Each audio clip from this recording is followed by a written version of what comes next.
नमस्कार, स्वागत है आपका हमारे चैनल संवाद लाइव पर। आज हम बात करेंगे यूपी के उपचुनाव के बारे में, जिसमें बीजेपी का दबदबा एक बार फिर देखने को मिला है। 9 सीटों पर हुए इन चुनाव में बीजेपी और उनके सहयोगी दलों ने 7 सीटों पर जीत दर्ज की है। वहीं सपा को केवल 2 सीटों से संतोष करना पड़ा। तो आखिर क्या है शानदार जीत के पीछे का कारण? किस तरह बटेंगे तो कटेंगे और एक रहेंगे तो सेफ रहेंगे जैसे नारों ने जमीन पर असर किया, और सीएम योगी आदित्यनाथ की आक्रामक रणनीति ने बीजेपी की जीत कैसे सुनिश्चित की?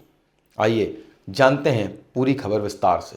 यूपी में 9 सीटों के उपचुनाव का परिणाम आ चुका है, जिसमें बीजेपी सहयोगी दलों के साथ 7 सीटों पर जीत दर्ज की। वहीं सपा को महज 2 सीटें मिली हैं।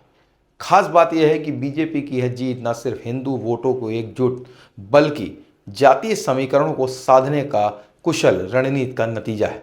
इस बार चुनाव में बटेंगे तो कटेंगे और एक रहेंगे तो सेफ रहेंगे जैसे नारे बीजेपी की सबसे बड़ी ताकत बने। इस नारे ने हिंदू वोटरों के बीच धर्म के नाम पर एकजुटता का संदेश दिया। यह नारा सिर्फ यूपी ही तक सीमित नहीं रहा, बल्कि महाराष्ट्र और झारखंड में भी बीजेपी के प्रचार अभियान का मुख्य हिस्सा बना। सीएम योगी आदित्यनाथ और पीएम मोदी ने इसे एक व्यापक अपील के रूप में पेश किया। तो आइए सुनते हैं सीएम योगी ने क्या कहा।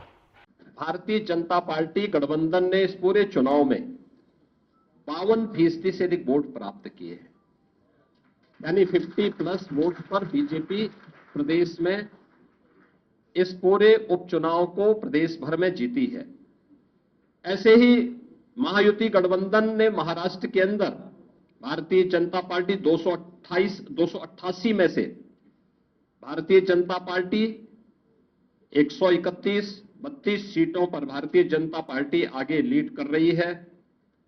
शिवसेना शिंदे गुट 55 सीटों पर और एनसीपी अजीत पवार गुट 40 सीटों पर, यानी कुल 226 सीटों पर अकेले भारतीय जनता पार्टी महायुति गठबंधन विजयी हो रहा है। याद करिए, शिवसेना शिंदे गुट के पास 55 सीटें आ रही हैं और महाअघाड़ी गठबंधन जो इंडी गठबंधन है अखिल भारतीय स्तर पर, यह मात्र 49 सीट जीत रही, 49 सीट से मात्र पर सीमित करके रह गई है।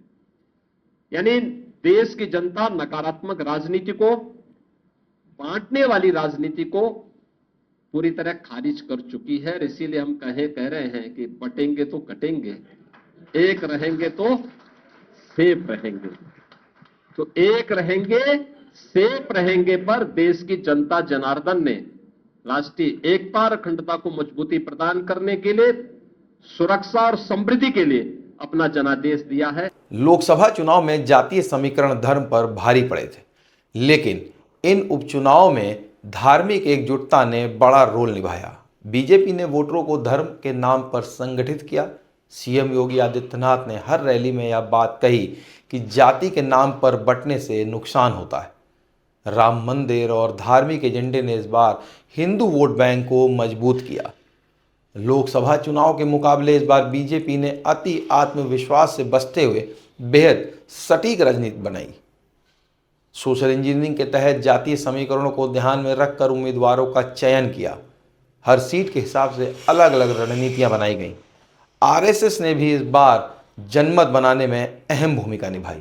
वहीं बात करें सपा की, तो समाजवादी पार्टी के लिए यह उपचुनाव झटका साबित हुआ है। सपा को उम्मीद थी कि दलित और ओबीसी वोट बैंक उनके साथ रहेगा, लेकिन हुआ ऐसा नहीं।